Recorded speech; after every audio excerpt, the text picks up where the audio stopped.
انا قدرت امشي مسافات طويله عمري ما كنت بعملها. انا قدرت اطلع السلم اكتر من 4 ادوار في طلعه واحده، الحمد لله عمري ما كنت بقدر اعملها قبل العمليه. اسمي اسماء زكي، كنت 107 كيلو، وصلت حاليا 70. شفت دكتور محمد على القاهره والناس، اقتنعت بكلامه وحسيت ان انا مرتاحه ومطمنه، فحبيت ان انا اعمل له زياره. لما دخلت العياده وقعدت معاه، في امانه وفي راحه وفي ثقه ان الدكتور ما شاء الله مريح جدا. كنت خارجه وواثقه ان انا خلاص عايزه اعمل العمليه. استاذه اسماء برضو انا بعتبر استاذه اسماء الرول موديل، واحده من انجح التجارب. كنت بعاني من خشونه في الركبه وضيق في التنفس. انا كنت تقريبا حياتي وقفت، ما كنتش بقدر اتحرك خالص، كنتش بقدر اتنفس، مش بقدر اطلع سلالم خالص. انا كنت تقريبا بدات ادفن نفسي. رجعت حياه تاني، بقيت امشي كتير، بقيت اعمل رياضه كتير، بقى عندي مجهود لكل حاجه في حياتي. انا حسيت ان انا صغرت وحسيت ان انا بستمتع بالحياه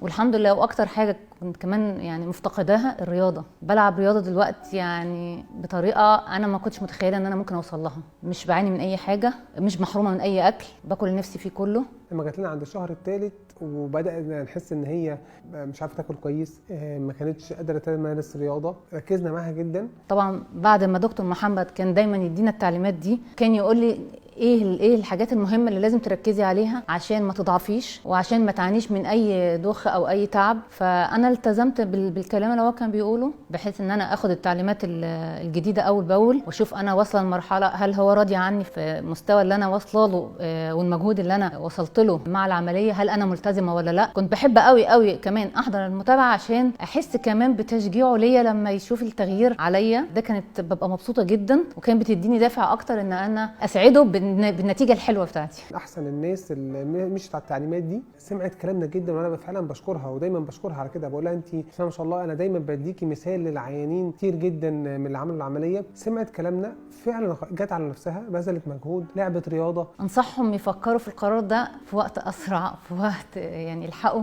قبل ما يضيع من عمرهم في فقدان الحياه. اتمنى ان هم فعلا محتاجها لازم يعملها وياخد القرار سريعا ويكون مطمن. يعني هي فعلا هي حياه تانية بتنقلنا لحياه تانية، بنعيش مرتاحين، بنعيش قادرين ان احنا نمارس اي حاجه احنا محتاجينها، ما بنتحرمش من حاجه. فاللي اتاخر هيندم كتير. انا عن نفسي كان نفسي فعلا اخدها بدري عن كده كمان. حتى لو انت عملت العمليه انت محتاج تسمع التعليمات، اهميه المتابعه جدا، لعبك الرياضه تغيير حياتك. فعلا انا بشكرها جدا، وهي كانت عند حسن ظننا بيها ان هي هتسمع الكلام وان هي حياتها تتغير. وانا كل ما بشوفها فعلا بقول الحمد لله ان ربنا وفقنا معاها ان هي تقدر توصل او وصلت للوزن المثالي. انا عايزه اشكر دكتور محمد جدا جدا جدا بجد. انا الدكتور انسان خلوق، انسان ممتاز، ذو مهاره عاليه حقيقي. انا كنت داخله وانا حاسه بالامان وانا مسلمه نفسي للدكتور محمد، فانا بشكره جدا. ربنا يبارك فيه